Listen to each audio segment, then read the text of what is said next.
Another NFL Sunday with Onorato and company. It's Chris and Ashley with you here live from Bentley's Tavern in Malta. Just a short trip down the road for us, getting you ready for kickoff at 1 o'clock. The Giants can take over first place of the NFC East with a couple of things that need to happen. In fact, if they really get some help, and they do themselves a favor, by the way, they can be the number one team in the NFC at the end of the day.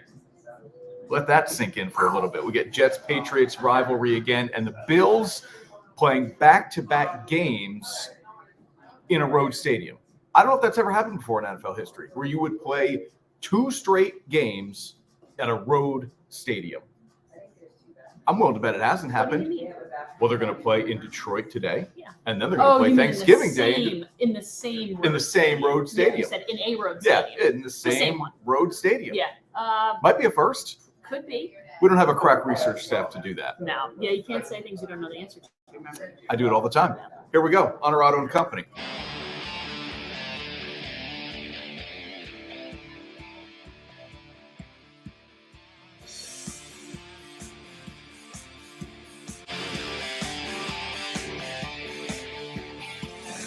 This is Onorato and company. Brought to you by Alpenhaus.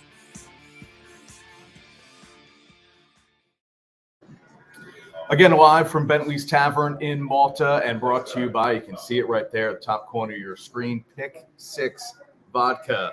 Our crew up there, Holly and Adam and Serge, and thanks to Joelle and the entire Bentley staff for bringing the show in-house today as we get ready for Week 11 in the NFL. Ash, we do our Pick 6 Vodka Pick'ems each and every week. Here we go.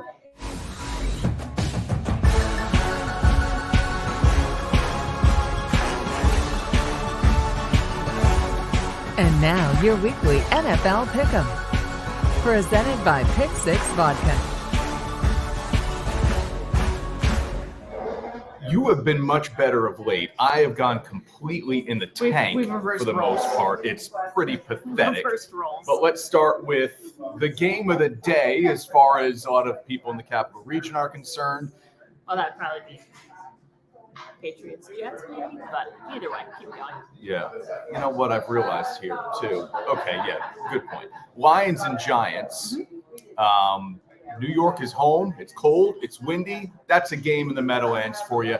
I like the Giants here to cover the 3.5. You're taking Detroit as a road team, huh? Yeah, just a little bit of a flyer. Lions to win or just to keep this thing within a field goal? I mean, listen, if it's 3.5, you might as well say they're going to win 2. It's not too often you get a 1 or 2 point game.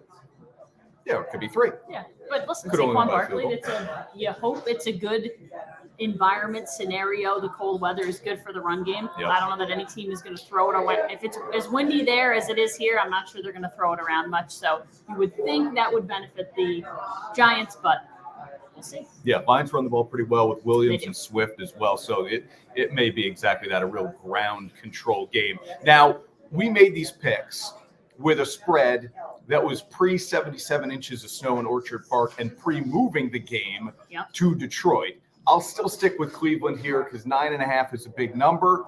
I'll take the Browns to run the ball effectively with guys like Chubb and Hunt. And do you know where that number has gone?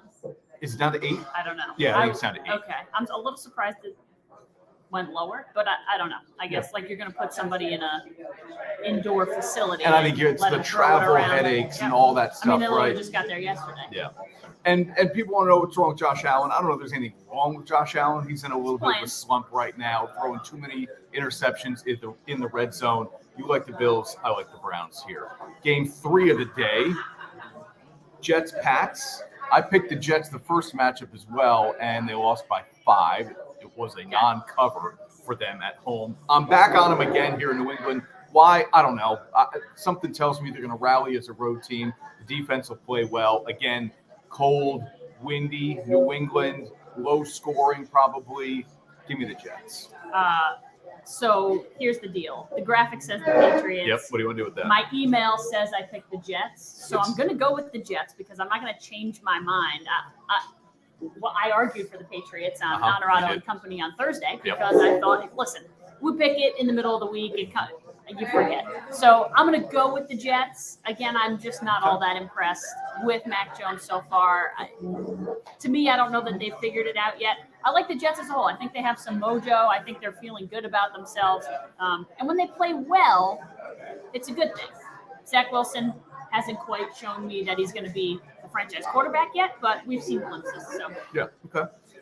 Colts and Eagles, we both like the Eagles here to win by at least a touchdown in Indianapolis. We're saying what the Jeff Saturday effect is gone now. Well, we're both the on Eagles are a better team. Yeah, we're both on the Vikings.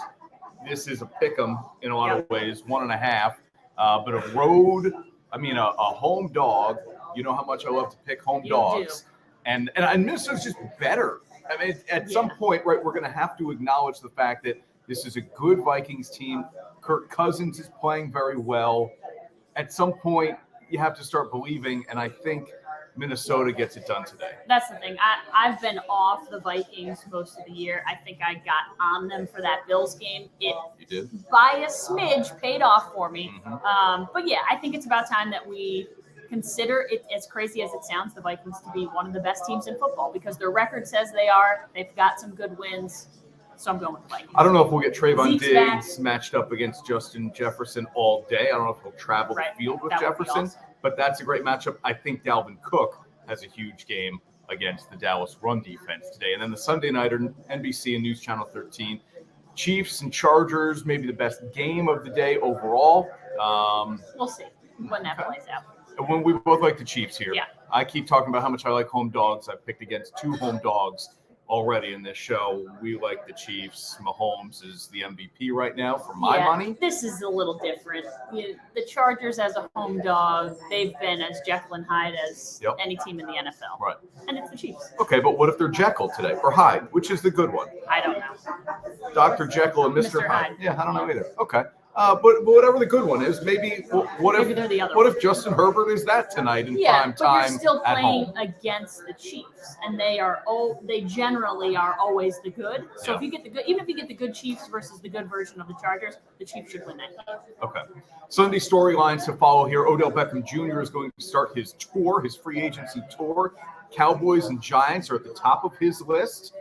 Who do we think he should sign with? Not will. Who do we think he should sign with? What's the best situation for OBJ this season and long term?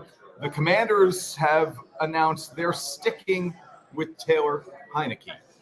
We'll discuss that. Was my triple D. Is there a chance that Washington could still sneak into the playoffs? It was your triple D with Performance Industrial. And the Giants taking over first place in the division or maybe even the conference today. It's unbelievable. As that is. We're covering it all here on O & Co. We're back right after this, live from Bentley's Tavern in Malta. Teams, athletes, organizations. We're transforming the custom apparel industry through products and purpose.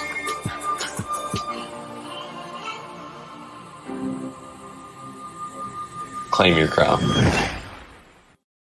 At Marcella's Appliance Center, our commitment is to you, providing essential appliances that families depend on for cooking, refrigeration, cleaning, and sanitation, plus appliance repair. You can have peace of mind that Marcella's is here for you today and every day, like we have been since 1957, helping you make the right choice with trusted brands like Whirlpool, Maytag, KitchenAid, and many more. Shop Marcella's Appliance Center in-store, online, or by phone. We're here for you. And now back to Onorato and Company. Brought to you by Alpenhouse. And thanks to the folks at Pick 6 Vodka for the partnership here today at Bentley's Tavern and our fan of the day. Malta that's Ridge. what we're dubbing this? Yeah. Okay. Yeah, I'll go with that. Malta Ridge Firefighter. Could you throw a can of your favorite beer? I would here walk to it the over there firehouse? very gently, very caressive. He has set respect it down. for Yeah, I wouldn't the do that. front. I'd get kicked out. Yeah. You've got the baseball arm to do it. It's Jeff Stack. He's a firefighter with Malta Ridge. It is literally like right next door from where we are here at Bentley's Tavern. Giants fan as well, so I'll throw it out to the two Giants fans. on set here. Are they 1 to 10? How stunned are you that they're even in this position to win today? And then with losses by Philly and Minnesota, they'd be the number 1 seed in the NFC if that were to happen. I mean, 1 to 10, how stunned? You got to go 10. I mean, you just have to. With the roster they had from last year, what they had to do in free agency, how they had to cut the cap, it has to be a 10. What the general manager did, head coach did to fulfill that roster and to get the guys to buy in is it's a miracle to say the least. And a brand new head coach, Brian Yeah. Dable, brand new GM, and Joe Shane. Ashley, I think so the difference is we've now had 8, 9, 10, 11 weeks for this to start to sink in. So that number I think is gradually decreasing. But if you had said to me in the offseason, I guess that's this is where you're going to be, it's 100% a 10. A 10, yeah. Yeah, I think so too. I mean, look, at the beginning of the year, I would have told you they're not going to re-sign Saquon Barkley. This will be the last year Daniel Jones plays quarterback for the Giants. And now, neither one of those is true. Jones will be the quarterback next year, and Barkley will sign a long-term deal. You both agree with that? I mean, you have to. If you're building the culture, building the locker room, and seeing how it's going this year, you want to shake that up. And again, you look at last year's roster on paper, it technically was better compared to this year's roster. Now that they're going to have the number 2 cap space next year going into spend on free agents, build their culture, build a locker room. You got to keep the core guys that they haven't had in years to build around Andrew Thomas, get the line back again next year. And the reason I say that about Jones, not that we're all believers in Daniel Jones, but there won't. But there won't be a free agent to sign, despite all the cap space you're talking about. You'd have to draft. And you're not going to be in position to draft a quarterback. You would be. It's a loaded quarterback class. If you wanted to take one in the first round, I just don't think they want to take one. But not to start week 1, right? Don't we want to rebuild again with a newer quarterback? I just think you have to be careful. Like, are you going to sign him to a 5-year deal? No. But that's what I mean. Like, I might get weird and tag him, and then maybe draft a quarterback in the first round. Now I know it's an exorbitant tag number for a quarterback, and if you're going to do that, I don't want a first round draft pick not wasted on a quarterback. I'm just hoping too that Saquon and Daniel do the hometown discount. Like Saquon hasn't played in how many games? So he's played maybe 1 full healthy year, maybe a year and a half. And Jones, poor guy, hasn't had a line with him for years. So it's like, hey, I want to buy in. I'll give you a discount. Let's build something bigger. So that then brings me to this Sunday storyline question. Where should OBJ sign? He's going to start his tour as a free agent. Dallas and New York, as in the Giants, are at the top of his list. Where should OBJ sign? I don't want him back. I don't. I mean, look at we have Kenny Galladay, stinks, and we are leading receiver. But you're going to make my argument for me. You need a receiver. Let's keep the culture of the locker room. He blows up most locker rooms that he's a part of. There's always a problem. And the talent doesn't always translate in those situations. Okay, so they're doing this without receiving talent. You get through this season with whatever you have, and then you take care of it in the offseason. I guarantee you, if you ask the Giants fan who's the leading receiver, they wouldn't even guess it. It's the James guys, and it's Richie James. Yeah. And it's like with 300 yards. Yeah, Slayton has come on a little bit. Maybe. All right, so where should OBJ sign? If it isn't New York, we can talk about Dallas. We can talk about a loaded Kansas City team, right? But I don't think he's chasing a ring. So this is where it gets interesting. It's got to be a team that Odell says is competitive to win now, but also has space to sign him to a 3 or 4 year deal where he's going to make $20 a year. So what team is that? I mean, the Rams always find a way to have money. He knows the system, knows the culture, gets along with McVay. That'd be a spot. The Cowboys find money too, but as Giants fans, you wouldn't want that. No. I think he's a good fit. My guess is he probably has a good relationship with Dak and Zeke, and it just feels like the Jerry Jones for his entire career, and he's felt like a Cowboys receiver. Even when he was in New York, he's felt like just the personality.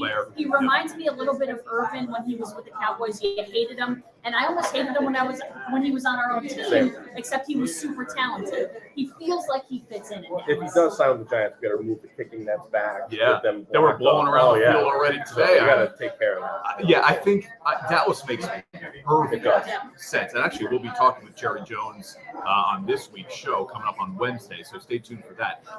The Cowboys makes perfect sense. I like Miami He's That's a. interesting. I mean, Yeah. you talk Yeah. about the personality of a guy. The and boat where does it pitcher. seem like he fits in Miami. And get Tyreek. if you can put him with Waddle, who's on a rookie contract, right? Doesn't cost you a lot of money.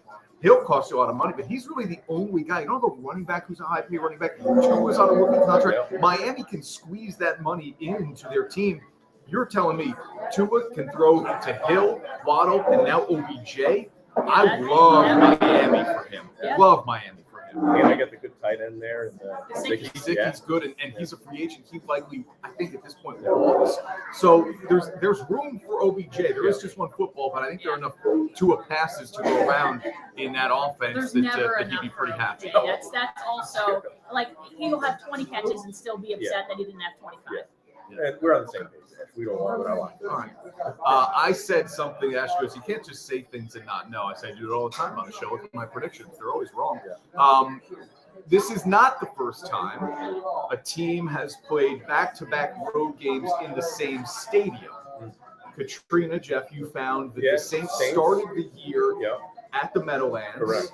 and then played week 2 there as well because the schedule was already set up that way. Okay. Yeah. That was 05.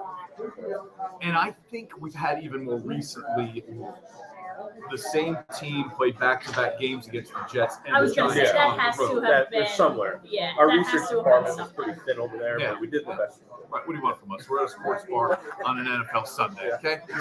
This is the best we do and the best we're going to get. Jets-Pats rivalry is renewed today. Both teams, how about this? If the playoffs started today, my They'd favorite all phrase be- in sports, I know. if the playoffs started today, Everybody does it.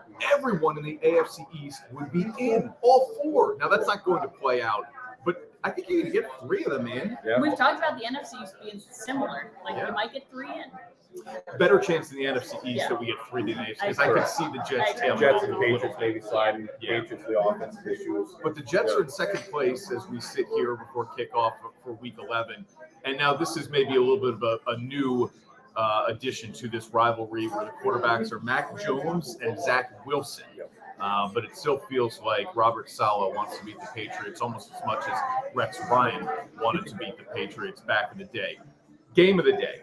You can watch one, and maybe it isn't one of these 3. These are the 3 I said, hey, the most intriguing to me: Jets-Pats, Cowboys-Vikings, Chiefs-Chargers. You going off the board, or are you taking one of those 3 I as go the Dallas, game of the day? Dallas, Me too. Minnesota. Me too. Dallas. One is Dallas defense. Can they actually compete with Minnesota's hot offense right now? And then Minnesota concur. A little bit of a primetime afternoon game. Yeah. Can you wear another chain on that? Are they home right? They're home. Yeah. They're So home, then you get the chains to the ride home in the car. But I do love Yeah. the like prime time Kirk. Yeah. It's 4:25. Hey, Like it's you still know, primetime. it's close. America's game of the week. It's going to be Yeah. dark. Yeah. It's going to be dark. Ash, They which one play for in you? the dome, so it'll be Yeah. like, no, I said Dallas and Minnesota for me too. I just think it's interesting because if Dallas can bounce, they can come back with a win. I think then people again start to question how good really is Minnesota and how good really is Dallas, and that just kind of that creates that churn. Yeah. The Chiefs win. I don't think they have a problem. I'm not sure that the Chargers are going to win that game anyway. And Jets Patriots, no matter who wins, I think that division is a toss-up in a lot of ways. So that's interesting, but I think the Dallas-Minnesota conversation creates the conversation of like, who's the best team in the NFL. You sold me. I wanted to pick Chiefs Chargers because I think it's going to be high scoring, entertaining, and all that. But the national narrative around Dallas and Minnesota, I'm with you. Whoever wins this game, it's going to be the sky is falling in Dallas, and Kirk Cousins is the MVP, or it's going to be look out for the Cowboys. They become the front runner for OBJ. Maybe now they're the Super Bowl favorite in the NFC. And what's wrong with Cousins? He can't win a big game. Either way, first take tomorrow on ESPN is going to be Oh. with Stephen A. Is going to be Be wild. Going to be electric, no doubt about it. All right, when we come back here on Onorato and Company, a weird Saturday It was. in college It wasn't football. ever. I mean, no change in the top 4. However, 3 of the 4 had serious scares, and you could even argue that Georgia And had to there's some sweat it change in out the top a little 10. bit. There's no doubt about it. We're coming back right after this on Onorato and Company. Happiness is found in simple things. The sun on your face, sharing laughs, at the campground, getting wet, relaxing together, the love of family. There's never been a better time to go outside and play. Alpenhaus Pool Spa Boat and RV. Bringing families together and creating memories since 1964. The Pack is back!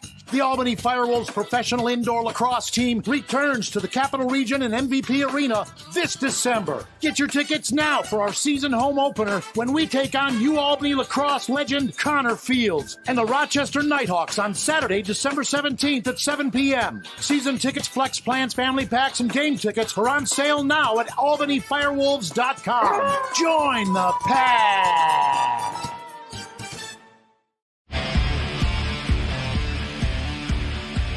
And now back to Onorato and Company. Brought to you by Alpenhaus. And we're back live now from Bentley's Tavern in Malta. It's Chris Onorato, it's Ashley Miller, the Owen Co duo, and Jeff Stack, Malta Ridge firefighter, who just, my guess is you spent a little bit of time here before. We've had a couple meetings here. Yeah, I believe that. Yeah. No, with you. With me, with you. Yeah, don't act like he's like, you. Yeah, I'm talking firehouse our fire meetings. Yeah, just go over a couple of things. That's right. Yeah, it's important to have the details of everything we do worked out. This was a wild Saturday in college football. Now, all four of the top four teams win. Georgia, at Kentucky, it wasn't a scare, but it was a low-scoring affair for a long time. 6-0 at the half. Ohio State, there was a scare at Maryland.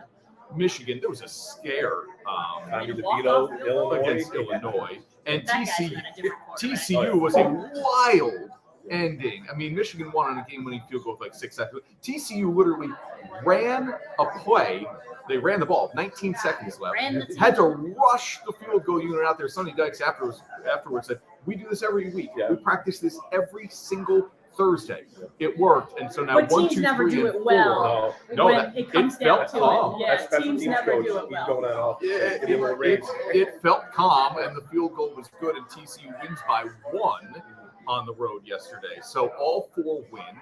We won't have a change 1, 2, 3, 4 unless you believe a team like LSU or USC should jump into the fray. Tennessee lost, and boy, did they lose badly. They got 63 to South Carolina yesterday. So they're out for good. Let me ask you this. We know the top 4 stay the same, right? Who should be 5? LSU won yesterday, and they won convincingly against a nobody. USC won at the Rose Bowl against UCLA. Which is a good team, but they also gave up 43 points. 45, 42 final, 48, 45, 48, 45. To me, that's too much. I'll take LSU over a team. And LSU, they've gotten better every week, showing more that Brian Kelly is working in LSU right now. Yeah, it did not look good early. Obviously, Alabama is Alabama. Yep, they won. Clemson won. This is going to get interesting, but because Ohio State, one of those teams is going to lose next week. They meet for only the 4th time ever as 2 undefeated teams. So one of them, I'm going to say, is out. But we only have 1 spot for what you could argue is 4 teams. Now, if LSU loses to Georgia in the SEC championship game, that eliminates them. So now I've got 1 spot for 3 teams. With only 2 weeks to go, 1 game in the regular season, and then the conference championship, only 2 weeks to go, there's a lot that has to get settled here. It's awesome. Yeah, it's what you want. College football is the playoff. It's actually really working out right now. It's showing the 4 teams. The other 2 are left. There's really not like top from 10 to 8, I would say, aren't like they're out. You got what you want. This is working out for you. For me, though, my argument is I want 8. I want 6 or 8 because now you're still, say it's 6, you're still fighting for those final 4 playoff spots. But I also think, I said this to Chris earlier in the week, the parity is so much better now that you could get a 6 to upset, like to get through the first round if there's 2 byes, and to upset a 1. In this season, it could happen. Yeah. Finally. Look, I'm anti-expansion with the college football playoff, but I've always said I'm willing to go to 6, give the top 2 seeds a bye, and let the other 4 play, and then bring in the. I do like MLB baseball. Yeah. 8 is my absolute breaking point. 12, I'm going to lose my mind. And this is no offense, and I crushed Notre Dame, and that's not to say this year's Notre Dame team, but this is no offense to we don't have a Notre Dame or a Cincinnati this year. We have 8 teams that could go in there and not get bludgeoned by one of the other teams. I think that's finally the case. Whereas the last 5 years, we've had that fourth team be a team that is From the American East or like Well, it was Oklahoma who never looked like they were on that field, and then it was Notre Dame, and then everyone was like, "Oh, fun, Cincinnati." Oh, wait, this, it's just I'm with you. These are all heavy hitters, power teams. Can Notre Dame win at USC next week? Is that going to be the issue for USC? Like, I mean, hey, we just survived UCLA. I mean, they were up. What was it? It was almost 21-0. They were up, and then they came back, and Notre Dame's gotten better every week as well. So I believe it. They're ready to fire Marcus Freeman week 2, and now all of a sudden. And then they beat Syracuse. That's sports for you, you know? Everybody's unhappy until they're happy for once and for all. All right, we've got some games to watch today. We're going to step aside and do exactly that here on News Channel 13's Facebook, Twitter, and YouTube. Ash is going to go to work, so tune in to News Channel 13 Live at 6 for highlights of high school football, of the NFL, high school volleyball state championships. Ash is busy with a bunch of stuff going on today. Thanks for hanging out and watching Onorato and Company live from Bentley's Tavern in Malta. Enjoy the games today, everybody.